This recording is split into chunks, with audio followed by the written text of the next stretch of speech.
ಎಲ್ಲರಿಗೂ ನಮಸ್ಕಾರ. ನಾನು ಒಂದು ಹೊಸ ಕಾರ್ಯಕ್ರಮವನ್ನು ಪ್ರಾರಂಭಿಸೋಣ ಅಂತ ಅಂದ್ಕೊಂಡಿದ್ದೀನಿ. ಅದೇನು ಅಂದರೆ, ಈ ಕನ್ನಡ ಮ್ಯಾಗ್ಝಿನ್ಸ್ ಇದ್ದಾವಲ್ಲ, ಮಯೂರ, ಕಸ್ತೂರಿ, ತುಷಾರ, ಈ ರೀತಿ ಆಗಿರ್ತಕ್ಕಂಥವು, ಇವುಗಳಲ್ಲಿ ಬರ್ತಕ್ಕಂತಹ ಲೇಖನಗಳು ಅಥವಾ ಕಥೆಗಳು, ಅದ್ರ ಬಗ್ಗೆ ಮಾತನಾಡೋಣ ಅಂತ.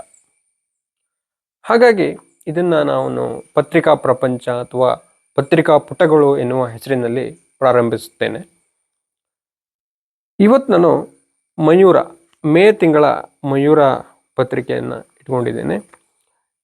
ಇದರಲ್ಲಿ ಒಂದು ಕತೆ ನನ್ನ ಗಮನ ಸೆಳೀತು. ಅದು ಯಾವುದು ಅಂದರೆ 5 ಮಾಸಗಳ 20 ದಿನಗಳು ಅಂತ. ಇದು ತೆಲುಗಿನ ಕತೆ. ಇದನ್ನು ಬರೆದವರು ಕನುಪರ್ತಿ ವರಲಕ್ಷ್ಮಮ್ಮ ಅಂತ. ಕನ್ನಡಕ್ಕೆ ಸಾ ರಘುನಾಥ್ ಅವರು ಮಾಡಿದ್ದಾರೆ. ಈ ಕತೆ ಏನು ಹೇಳುತ್ತೆ ಅನ್ನೋದಕ್ಕಿಂತ ಮೊದಲು ಕನುಪರ್ತಿ ವರಲಕ್ಷ್ಮಮ್ಮ ಯಾರು ಅನ್ನೋದನ್ನು ಹೇಳ್ತೇನೆ. ಆಂಧ್ರ ಪ್ರದೇಶದ ಬಾಪಟ್ಲದ ಕನುಪರ್ತಿ ವರಲಕ್ಷ್ಮಮ್ಮ 1896ರಿಂದ 1978 ತನಕ ಇದ್ದರು.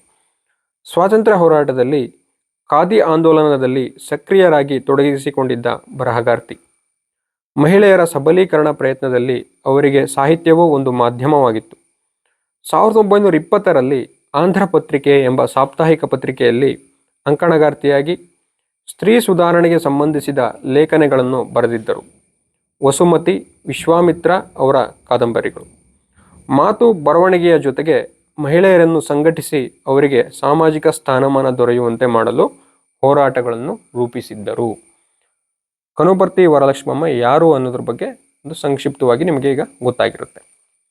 ಈ ಕಥೆಯಲ್ಲಿ ಏನಿದೆ, 5 ಮಾಸಗಳ 20 ದಿನಗಳು. ಈ ಕತೆ, ಇಲ್ಲಿ ಒಬ್ಬ ವ್ಯಕ್ತಿ ಇರ್ತಾನೆ. ಅವನು ಈ ಸ್ವಾತಂತ್ರ್ಯ ಹೋರಾಟ ಇದರದೆಲ್ಲ ಇರ್ತಾಳೆ. ನಾವು ನಮ್ಮಲ್ಲಿ ಉತ್ಪಾದನೆಯಾದ ವಸ್ತುಗಳನ್ನು ಮಾತ್ರ ಉಪಯೋಗಿಸ್ಬೇಕು, ವಿದೇಶಿ ವಸ್ತುಗಳನ್ನು ಉಪಯೋಗಿಸಬಾರ್ದು ಎನ್ನುವ ಮನಸ್ಥಿತಿಯನ್ನು ಆತ ಹೊಂದಿರ್ತಾನೆ. ಹೀಗಾಗಿ ಅದ್ರ ಬಗ್ಗೆ ಆಂದೋಲನಗಳನ್ನು ಮಾಡ್ತಾ ಇರ್ತಾನೆ, ಭಾಷಣಗಳನ್ನು ಮಾಡ್ತಾ ಇರ್ತಾನೆ. ಆ ದೃಷ್ಟಿಯಿಂದ ಏನಾಗುತ್ತೆ, ಅವನನ್ನು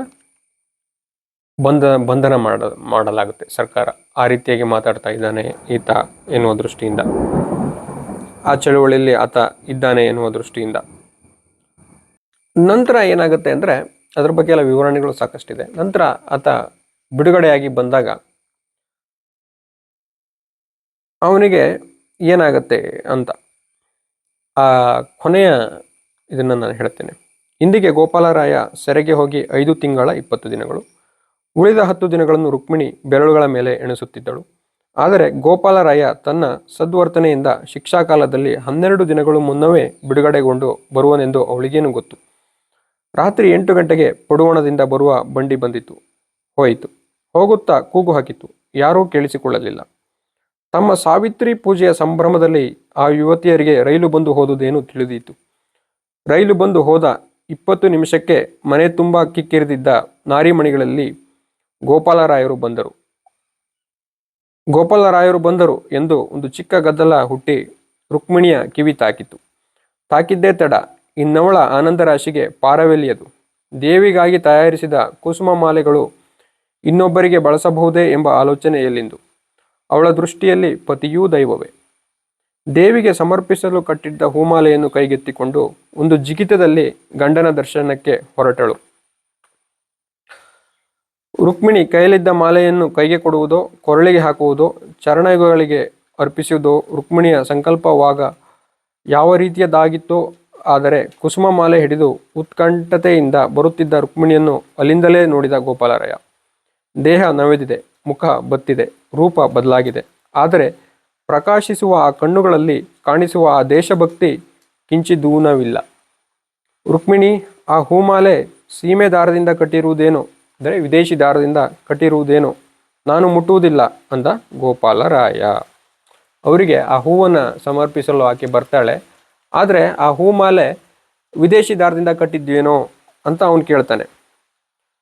ಅನಿಶ್ಚಿತ ಶರಪಾತದಂತಹ ಆ ವಾಕ್ಯ ಪ್ರಯೋಗದಿಂದ ಘಾಸಿಗೊಂಡು ನೆಲಕ್ಕುರುಳಲು ರುಕ್ಮಿಣಿ ಹಿಂದಿನ ರುಕ್ಮಿಣಿಯೇ ಅಲ್ಲ, ಮುಂಚಿನ ರುಕ್ಮಿಣಿ ಅವಳಲ್ಲ.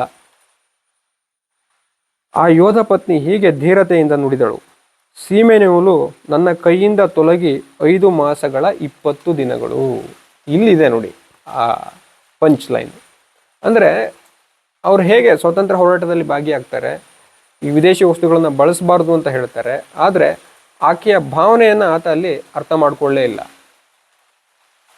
ಹೇಗೆ ಇದು ಇವೆರಡು ಕೂಡ ಅವನು ವಿದೇಶಿ ವಸ್ತುಗಳನ್ನು ಬಳಸಬಾರ್ದು ಅನ್ನುವ ದೃಷ್ಟಿ ಅವನದ್ದು ಸರಿಯಾದ ದೃಷ್ಟಿನೇ, ಆದರೆ ಆ ಸಮಯದಲ್ಲಿ ಆತ ಆಕೆಯ ಭಾವನೆಯನ್ನು ಅರ್ಥ ಮಾಡ್ಕೊಳ್ಬೇಕಾಗಿತ್ತು, ಅದನ್ನು ಅವನು ಅರ್ಥ ಮಾಡಿಕೊಳ್ಳೇ ಇಲ್ಲ.